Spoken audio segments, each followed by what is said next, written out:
Before we start talking about how to use your controls when standing, you need to have your bike set up first. There's a video here that I made before on another Tiger 900 on how to set up the controls. I'm also going to put that video link at the end of this video so you can go back and watch that later.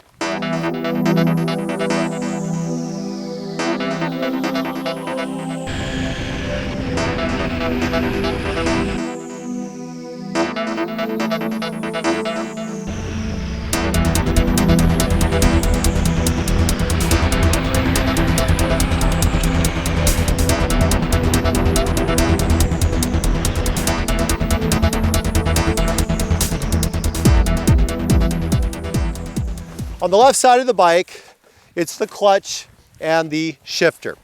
On the clutch, what we want to do is make sure that we're not riding what I would call a death grip style ride. In a lot of riders, what you do is your knuckles line up with the grip itself. Now with an adventure bike like the Tiger, it's got a pretty flat bar, which is really nice for us as off-roaders, but the more they sweep back, the more this is going to apply.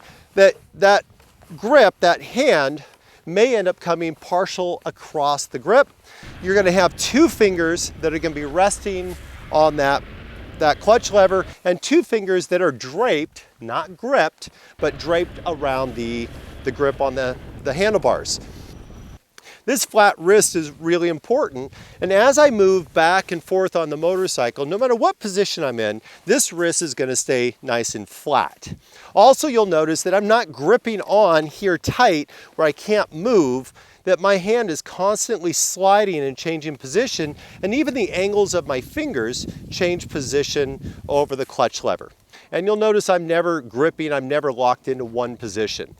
When you pull the clutch lever in, that should be fully disengaged when it touches those fingers, and it should start to engage right as it comes off the glove and then as you ride.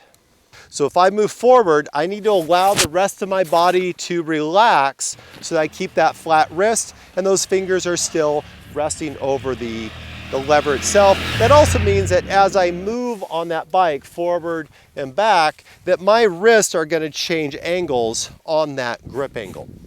When you pull that clutch in, it should come all the way back against the back two fingers and be fully disengaged. And then as soon as it comes off the fingers, it should re-engage. That's how we use the clutch standing off-road. Always flat wrist and two fingers. This shifter is set up mostly for the street, and you can see with this bamboo that we're pretty well flat all the way across. If this was set up for off-road, this lever would sit about here, resting just underneath the bamboo. This will make this shifting much, much easier. The reason that is important is that we're wearing off-road boots that are very, very stiff.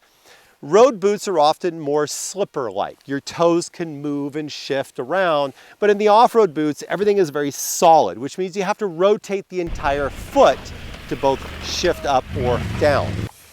Which means, because we have motocross boots, which are very stiff, unlike street boots, which are very flexible at the toe, we have to tilt the entire boot and take it off of the peg, because you do have cleats here, and put it underneath the shifter, and then either rock your boot back or lift the boot and then put it back onto the peg. Either way will work. One is just lifting the leg, the other one is a rock. Once I'm done, you'll notice I'm sitting just behind the shifter, so ahead of the heel, behind the toe box. So as I rock off-road and I move around, I don't accidentally kick the bike into a different gear. To downshift, I simply step on the shifter. I don't stomp on it. This is gently step down. You have to take your foot off the peg to make that happen. You're not on the street, you're off-road. If you really like the teaching style that I offer here on YouTube and you would like to train with me in person, I do offer a limited number of classes and locations throughout the US. You can find that schedule at Tkacs.com. If you just want to support the free content that I produce here on YouTube, please consider supporting the channel through Patreon. Now, let's get back to the lesson. Let's go take a look at the other side of the bike.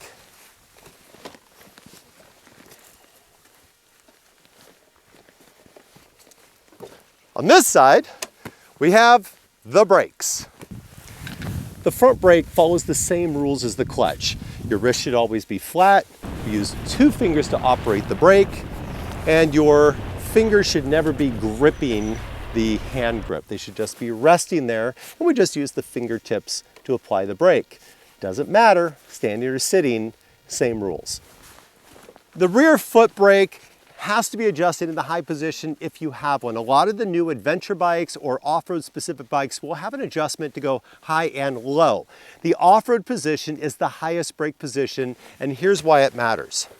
When you're on the motorcycle and your boot rests, a lot of times we end up locking our heel in against the back of the peg and our boot rests over the top of that lever. Because I'm rocked back on the bike in a standing position, I don't want to go down as far before I reach that brake.